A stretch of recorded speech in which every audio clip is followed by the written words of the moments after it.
Let's take a look at how variables can help us create a game. Before we learn how to build the game, let's discover how to play the game. Our game has two components, the player's puck and the goal. To play the game, the player must click anywhere on the screen, allowing the puck to fly in the direction of the arrow. If the puck reaches the goal, the player wins.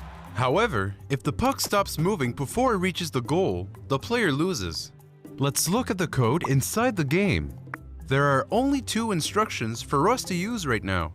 The first instruction, puck.create, lets us place the puck anywhere on the grid of the game. All we need to do is write the x and y coordinates and the puck's shape in the instruction. The shape can be a square, a circle, a hexagon, or a triangle.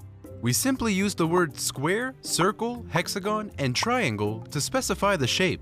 The second instruction, goal.create, sets the goal anywhere on the grid. That's it. With those two instructions, we can lay the foundation of our game. Let's get building.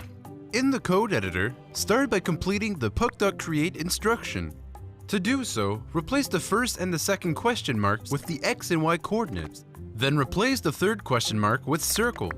Don't forget your quotation marks around the shape. After placing your puck, add the goal by specifying the x and y coordinate in the goal.create instruction. Once you are done creating the puck and the goal, hit the Run Code button to save the changes made to your game. Then, click anywhere in the output window to test your game.